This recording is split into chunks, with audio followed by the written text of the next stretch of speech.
Сайн байцгаана уу? Сэтгэл зүйч сувтай байна.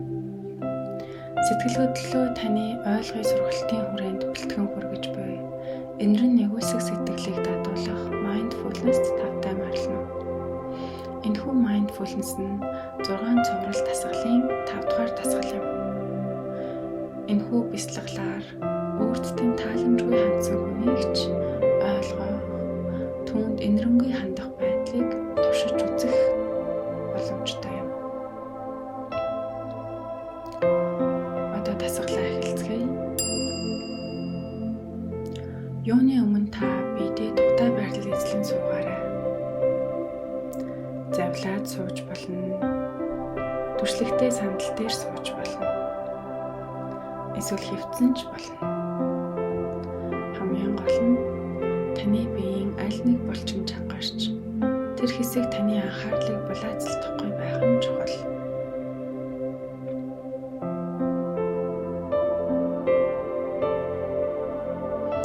Одоо нүдээ зөөлөн ханаад дотооддоо төвлөрч өөрийгөө ухамсарлахыг хичээгээрэй. Өөрийн биеэ мэдэрч толгойн оройноос хөлийн үзүүр хүртэл чангарсан булчингуудаа суллахыг хичээгээрэй.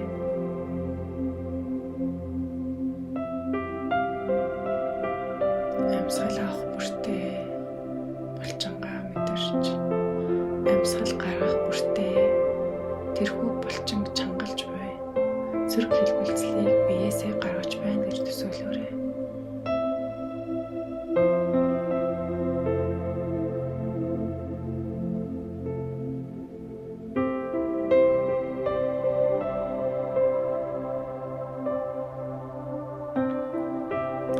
Чангарсан булчингуудаа өөрийн хэмнэлээр суллаарай.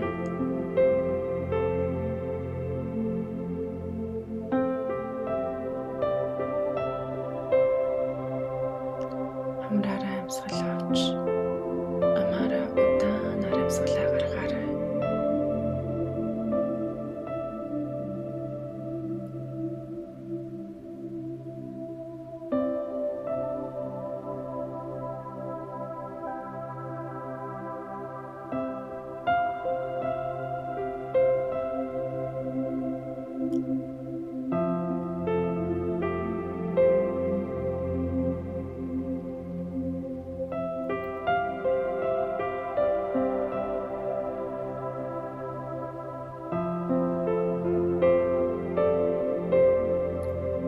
Амьсгалын дасгалаар дамжуулан булчингуудаа суллаж гүйцсэн бол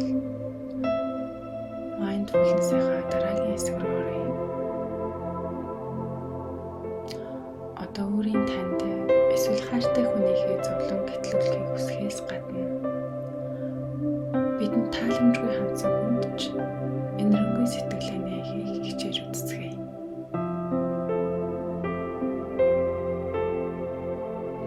Танд ойрын хугацаанд тааламжгүй хандсан хүнийг оюун санаандаа төсөөлөн харцгаая.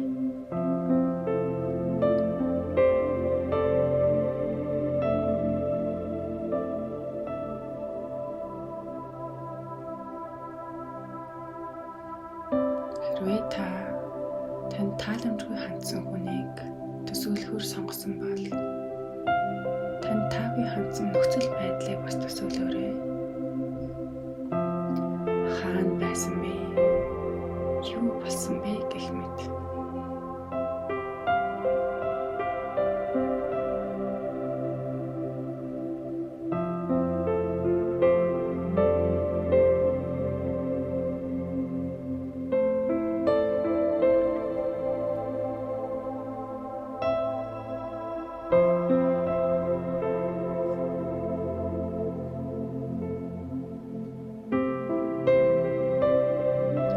Тааламжгүй хандсан хүний сэтгэл хөдлөл мэдрэмжийг,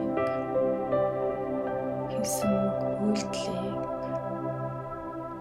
мөн та өөрийнхөө сэтгэл хөдлөл мэдрэмжийг, хэлсэн үг үйлдэлийг ухраан санаж эргэцүүлж болно.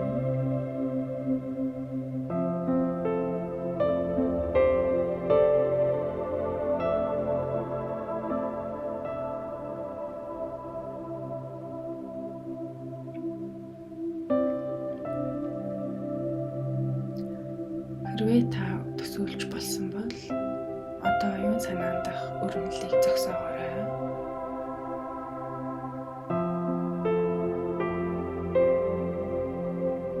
Өөрийн биеэ мэдрээрэй.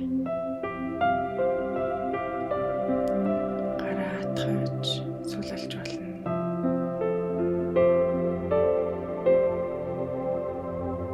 Мөн амьсгал дээрээ төвлөрч болно.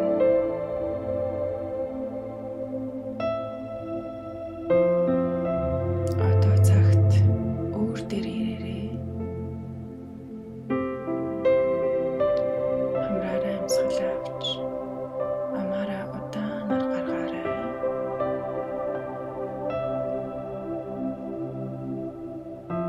Хамраараа амьсгал авах үед хүчил төрөгч бүх яагаар таны биед нэвтэрч байгааг мэдрээрэй.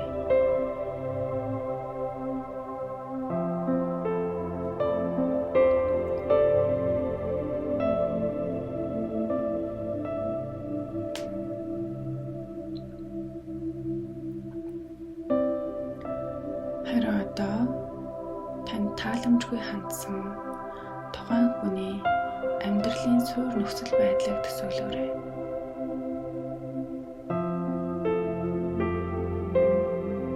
Тухайн хүн хүүхэд байхдаа юуг заалгаж сурсан тухай төсөөлөхийг хичээгээрэй.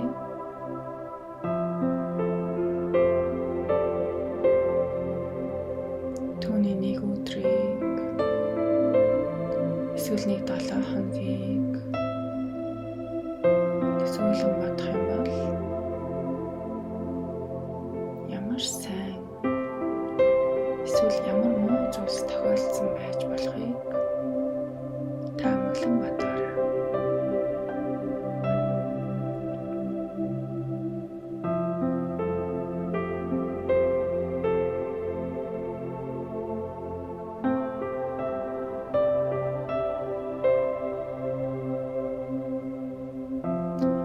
Түүний сэтгэл зүйн байдал, оюун бодлыг төсөөлөн бодоорой.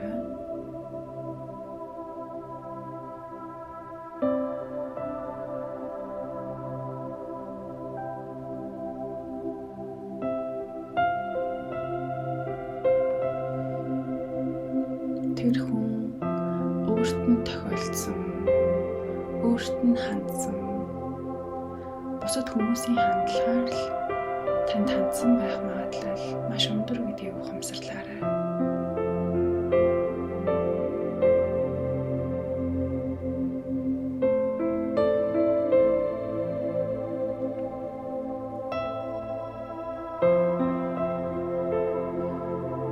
Түүний танд гаргасан хандлага нь ухтаа тантай холбоотой гэхээс илүү түүний туулсан замыг илтгэж байгаа гэдгийг ойлгохыг хичээгээрэй.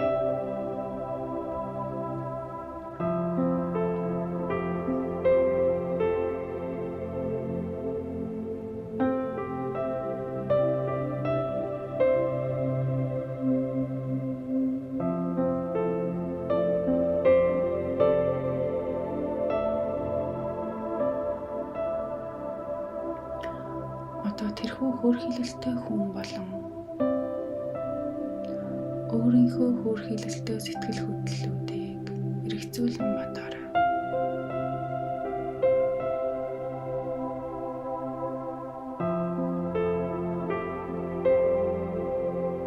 Тэр хүний зовлонг хэрхэн гэтлэж болох талаар эргцүүлэн бодоорой.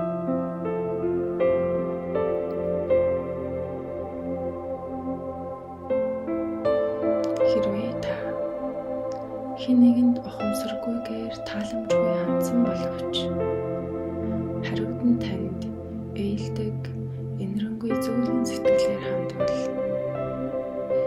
танд ямар санагдах талаар бодоорой.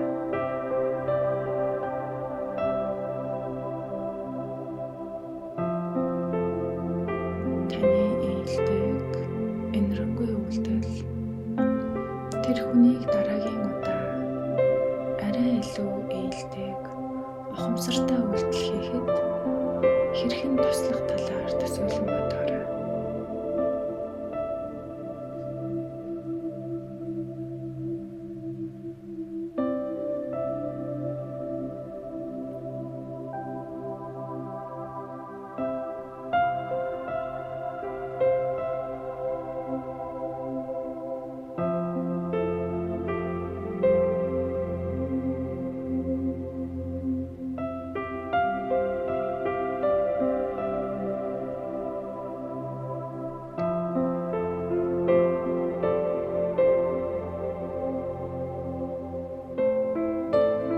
Гүнзгий амьсгал авч биеэ мэдрээ.